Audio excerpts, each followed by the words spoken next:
Welcome. Be sure to hit the subscribe button for more great read-alouds. Enjoy the story. Library Lion, written by Michelle Knudsen, illustrated by Kevin Hawkes. One day, a lion came to the library.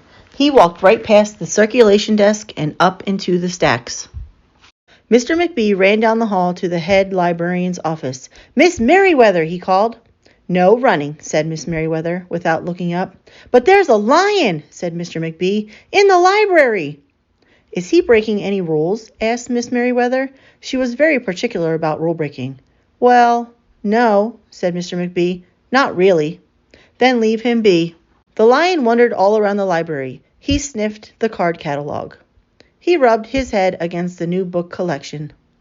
Then he padded over to the story corner and went to sleep. No one was sure what to do. There weren't any rules about lions in the library. Soon it was time for story hour. There weren't any rules about lions at story hour either. The story lady seemed a little nervous, but she read out the first book's title in a good, clear voice. The lion looked up. The story lady kept reading. The lion stayed for the next story, and the story after that. He waited for another story, but the children began to walk away. "Story hour is over," a little girl told him. "It's time to go." The lion looked at the children. He looked at the story lady. He looked at the closed books. Then he roared very loud. Miss Merriweather came striding out of her office. "Who is making that noise?" she demanded. "It's the lion," said Mr. McBee. Miss Merriweather marched over to the lion. "If you cannot be quiet, you will have to leave," she said in a stern voice. "Those are the rules." The lion kept roaring. He sounded sad. The little girl tugged on Miss Merriweather's dress. "If he promises to be quiet, can he come back for story hour tomorrow?" she asked. The lion stopped roaring. He looked at Miss Merriweather. Miss Merriweather looked back. Then she said, "Yes, a nice quiet lion would certainly be allowed to come back for story hour tomorrow." "Hooray!" said the children. The next day the lion came back. "You are early," said Miss Merriweather. "Story hour is not until 3 o'clock. The lion did not budge. "Very well," said Miss Merriweather. "You might as well make yourself useful." She sent him off to dust the encyclopedias until it was time for story hour. The next day the lion came early again. This time Miss Merriweather asked him to lick all the envelopes for the overdue notices. Soon the lion began doing things without being asked. He dusted the encyclopedias. He licked the envelopes. He let small children stand on his back to reach books on the highest shelves. Then he curled up in the story corner to wait for story hour to begin. At first, the people in the library were nervous about the lion, but soon they got used to having him around. In fact, he seemed very well suited for the library. His big feet were quiet on the library floor. He made a comfy backrest for the children at story hour, and he never roared in library anymore. "What a helpful lion," people said. They patted his soft head as he walked by. "How did we ever get along without him?" Mr. McBee scowled when he heard that. They had always gotten along fine before. No lions were needed. Lions, he thought, could not understand rules. They did not belong in the library. One day, after he had dusted all the encyclopedias and licked all the envelopes and helped all the small children, the lion padded down the hall to Miss Merriweather's office to see what else there was to do. There was still some time left before story hour. "Hello, lion," said Miss Merriweather. "I know something you can do. You can bring a book back into the stacks for me. Let me just get it down from the shelf." Miss Merriweather stepped up on the step stool. The book was just out of reach. Miss Merriweather stood on her toes. She stretched out her fingers. "Almost there," she said. Then Miss Merriweather stretched a little too far.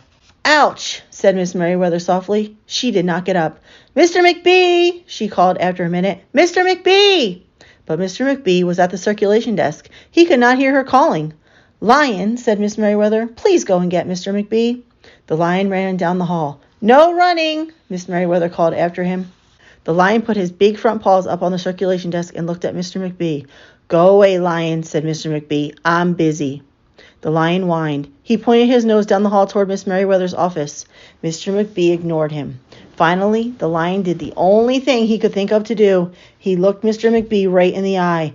Then he opened his mouth very wide, and he roared the loudest roar he had ever roared in his life. Mr. McBee gasped. "You're not being quiet," he said to the lion. "You're breaking the rules." Mr. McBee walked down the hall as fast as he could. The lion did not follow him. He had broken the rules. He knew what that meant. He hung his head and walked toward the doors. Mr. McBee did not notice. "Miss Merriweather," he called as he walked. "Miss Merriweather, the lion broke the rules. The lion broke the rules."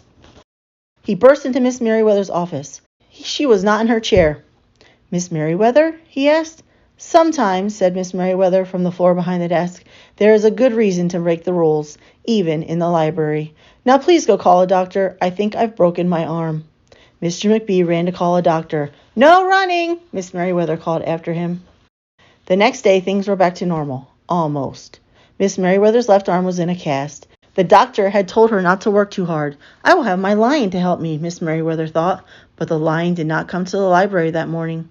At 3 o'clock, Miss Merriweather walked over to the story corner. The story lady was just beginning the story for the children.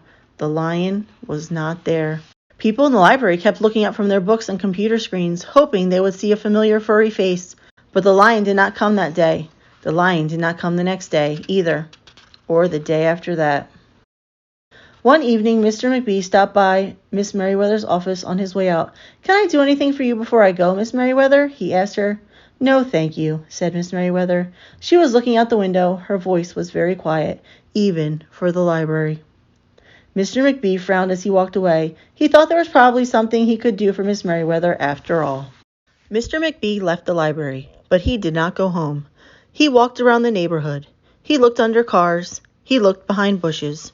He looked in backyards and trash cans and tree houses. Finally, he circled all the way back to the library. The lion was sitting outside looking through the glass doors. "Hello, lion," said Mr. McBee. The lion did not turn around. "I thought you might like to know," said Mr. McBee, "that there's a new rule at the library. No roaring aloud, unless you have a very good reason. Say, if you're trying to help a friend who's been hurt, for example."